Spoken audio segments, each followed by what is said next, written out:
What's up, guys? Today I'm going to show you exactly how to find the 10K, 10Q, and conference calls that I'm always talking about needing to look at before you make an investment. And then I'm going to walk you through kind of what I look for and what I emphasize in these documents. That way it's easy for you guys to understand exactly how I research a stock and kind of how you should research a stock. So if you like this video, please drop a like and subscribe to the channel. So like I said, we're going to just quickly go through the 10K, 10Q, and conference calls. I'm going to show you guys how to access this information, and I'll just go through it all and show you guys kind of like what I like to look for when I'm doing my stock research. So to find all of this information, you need to go to a company's investors relations page. We're going to use Facebook as an example. So we're going to go Facebook, investor relations. Okay. So you're going to click on their investor relations page. Then what you want to do is you want to go to financials, and then you want to go to SEC filings. You want to go to the SEC filings rather than the company's annual reports and quarterly reports, just because sometimes these have like extra fluff on them. But if you go directly to the SEC filings, you have all the information that you need. So right here, this is the most recent annual report. It's filed January 30, 2020. We're going to click PDF. All right, so this is the document, and it's very, very long, as you can see. Super, super duper long. Now, I'm just going to show you what I go through and what I think are the most important parts of this document. So you scroll down, here's the table of contents, and you can use that to reference things. Forward-looking statements, you don't need to read that, that's generic. Um, Here's going to be it's going to talk about the metrics. This is important to read because you need to understand what the metrics are that they use to kind of measure their business. So you're going to read through the family metrics, Facebook metrics, user geography. That's all important stuff to read. And then you're going to get here to the business part. This is talking about all the components of their business and kind of how they make money. So you want to read the entire business section. And that's just going to be all of this. It's all about marketing. We talk about some competition. You want to read this entire section, right? So we're on page 9, and then you get to risk factors. Now, you want to read all of these risk factors because they're super important. They list some stuff that's happened with the company in the past. They talk about basically anything that can go wrong with the company. This is all stuff you need to know. So you want to go ahead and read through all of this, and it's going to take us to about page 35, right? Down here, you keep reading. You want to read all that. All that's super important. You need to know that stuff. Okay, now we get to this section, risks related to ownership of our Class A common stock. You don't really need to read this part. It's kind of just common sense, so you can skip all that. Um, legal legal proceedings, you should go ahead and read that as well. Facebook has been through some legal trouble in the past. I think it's important to read this section to know a little bit more about it. That's also addressed in the risk factors. So you want to go ahead and read this. If a company has something similar, you should also read it because not every company has the same exact sections in their annual report. So you go ahead and read that. Now, this stuff kind of fluff. You don't really need to know that. This is just showing a chart of the graph of the Facebook stock versus the other major indices. Selected financial data. Okay, so here we're going to be looking at revenue numbers. We want to look at revenue numbers and net income numbers. We're going to want to look at the return or the change year over year, right? Normally, what I do is I look at the past 3 years. So I'd look from 2016 to 2017. What's that change year over year? 2017 to 2018, 2018 to 2019. You kind of want to look at, you want to see if is the revenue growth accelerating, right? Are they growing by double digits? Are they growing? What's their 3-year average? Is the revenue maybe decelerating its growth? Is it staying the same? You can do the same thing with net income. That's the other important line item. You want to look at the growth, and you want to look at the if it's if it's double digit growth, if it's accelerating growth. Here we can see they took a dip. You know why? It's because some of those legal proceedings that you'll learn about if you read the risk factors in that section. So you'll know exactly what happened with their net income here, why it dropped so much. That'll be included in those risk factors and legal proceedings. So that's part of the main reason why you should read that. Now this is like basically some condensed information from their balance sheet. I generally go to the 10Q to read the balance sheet because that's the most recent information. And I'll show you that when we get there. But basically, when you're looking at balance sheets, cash and cash equivalents, majorly important. Total assets, total liabilities are important numbers to look at. This doesn't have the full balance sheet, so we'll get to that. But those are it's kind of just a preview right there. Free cash flow, I don't really read that. This is important because it's kind of the management's opinion of what's going on, their highlights. You should definitely read all of this. User metrics, like we say, this is important because it's a way they measure the success of their business. So you should be reading this section as well. Monthly active users as well. Just kind of analyze these graphs, look at the numbers. As you can see, like for example, you see some very consistent growth in Asia Pacific, but then U.S. and Canada, you see it kind of goes up and goes down. It's just good things to note.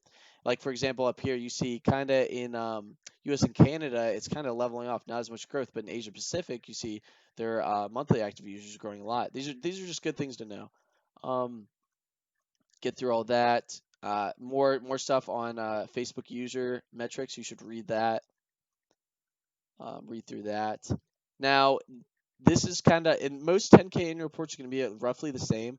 So like things like accounting policies, income taxes, loss contingencies, just skip it all. Skip that. This is important because it talks about where they get most of the revenue. So you talk about advertising and other revenue. You should be reading this. Operating expenses. You should be reading this section as well. This is more in depth about the revenue that we looked at earlier, which is good because you can see something like R&D, research and development. You want to see these expenses growing because it means they're investing more in the business. Sales growth is good to see too, right? So it's basically more in depth of what we already looked at. So it is good to see. You want to see things like the research and development increasing spend. Foreign exchange impact on revenue. You don't really need that. Um, I don't know if you don't necessarily need to read this. Just look at the numbers is important. This is just you don't need to read this. It's just kind of extra fluff. It's everything in detail. You see, it's G&A in detail, marketing, sales in detail. You can just skip over that. You just want to get the main important stuff. Same thing, kind of fluff. You don't need to read all that. Don't really need to read all that. Like I said, it's just more, in depth. Other revenue, advertising. You don't really need to read that. Don't need to look at that. Don't need to look at this. Don't need to look at this. It's more in detail. More in detail, right? Um, Nothing fluff, fluff, fluff. Kind of more fluff. Okay, so here we get to the balance sheet. So like I said, we're going to want to look at the 10Q for this. But when you're looking at a balance sheet, the important things are you want to look at cash and cash equivalents, marketable securities. You can kind of add these numbers up. You generally want this added up, these two, to be more than the debt. But Facebook doesn't have any debt, so it's not listed here. So that's important. If you don't see any debt, generally means they don't have any. You want to look at total current assets and you want to kind of compare that to total current liabilities. Like what's the ratio? Oh, you see what you want to see is you want to see 2 times total current assets versus total current liabilities. Here it's like what 4 times? They have 4 times total current assets versus total liabilities or total current liabilities, excuse me, which is really good. You want to see the same thing with total assets, about a 2x ratio. Here it's like a 10x ratio. Now this is going to be different from their latest quarter balance sheet, but I'm just kind of giving you a preview. So you want to look at cash, cash equivalents, marketable securities. Sometimes they're short-term investments. Same thing as marketable securities. You want to look at total current assets, total current liabilities, and total liabilities. So there's important items on the balance sheet and debt, but long-term debt, there's none here. Just more in depth on the consolidated statements of income. Now you can look at earnings per share for growth, but sometimes companies will buy shares back and it'll make their EPS higher even if their net income isn't higher. So that's part of the reason why you want to put some emphasis on net income. So just kind of like extra, it's just more in depth, fluff, just fluff, fluff, fluff, fluff, fluff, fluff. So as you can see, most of this extra stuff is fluff. You don't really need to worry about this. Look into all these numbers. We're just going to go through the whole thing just so you know. Just some more fluff. Nothing super duper important here. This is all like super in-depth stuff that us as investors don't exactly need to be worried about. They just put it here just because it needs to be here. Um, and some 10Ks, their risk factor section will be shorter than others, right? So what we got to like about I think it was like the 50th page, probably. Let's see where we had to stop reading. I think it was about page 50. Some will be longer than others. We wanted to read through all that. Yeah, so it's like kind of like about 50, 51 pages ish, right? The rest of it, or we also need to read this page, give or take some of the sections that just you don't really need. So after we look through all of that, I went through the whole document and showed you guys kind of what I read and what I focus on. Now we're gonna go to their latest quarterly earnings report, which is right here, Q3. Okay, we're gonna go ahead and hit Form 10Q. Then we're gonna go to PDF. All right. And then we're just looking at numbers with the 10Q. That's just the main thing. Go to the balance sheet, right? Again, we look at cash equivalents, marketable securities. Okay, those are good. Let's look at total current assets. What's that? 65 billion. What's total current liabilities? Oh, only 11 billion, right? Total assets, 146 billion. Oh, total liabilities is only 28 billion. See any long-term debt? No. Okay, we're good. We can scroll right back to the top. And then we can go ahead and look at statements of income, right? Revenue. You see some nice revenue growth here. You can calculate that year over year. Then we can go ahead and look at net income. What's that? Okay, we see some growth. We can calculate that number year over year, right? So that's really all I look for in the 10Q. Most of this other stuff is like, it's just not necessary. This is the forward-looking statements they always have. Facebook metrics, which they always have. You should know that if you read the 10K. This is all just financial fluff, um, just stuff that you don't exactly need to worry about. And then it's going to list the risk factors again at the end, which we already went through. Now, granted, those are updated risk factors, but they're most likely minor changes. Like they're most of the bulk of the risk factors aren't going to change, right? And as long as you're up to date with the company, you should be fine. See some more family metrics, only this is more recent with the quarter. All right, so you can look through those if you like. I mainly look at the numbers, the revenue, net income, balance sheet. So most of this is like the same stuff. With 10Qs, I don't really read through any of this. I just look at the numbers, and then I go ahead and listen to the conference call, which we are going to go listen to. And he'll address anything. The CEO, these are more risk factors, so we already went through all this. The CEO will address most of what's going on and concerns in the 10Q. This is all kind of like the same fluff. Like we said, generally the second half of these forms, I don't really go through, right? So I went through the 10K, 10Qs, mainly numbers, and then we're gonna want to go ahead and go find the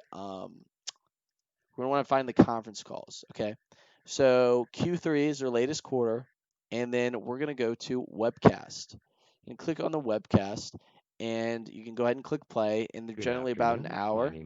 And then what's gonna happen is this management team is gonna give you an update on the business, all that good stuff. At the end of the call, there's going to be lots of questions, and people are going to basically ask Facebook, what's their plan with this, that, like, how do you feel about the strength in the quarter? It's just really good to be updated on the business, and you can listen to all the different questions that these big investment banks have to ask.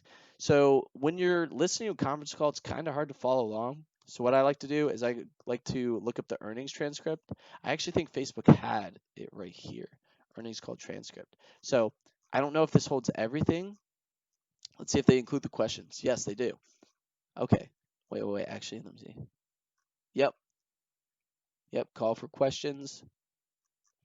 Okay, so Facebook, sometimes you have to look it up online, but Facebook includes theirs. So generally what I'll do is I'll keep two tabs, one for the transcript and then one for the call, and I'll play the call, and then I'll read through the transcript, which is super helpful to follow along because there's a lot going on with these calls. You want to make sure you're reading the numbers right and hearing them right.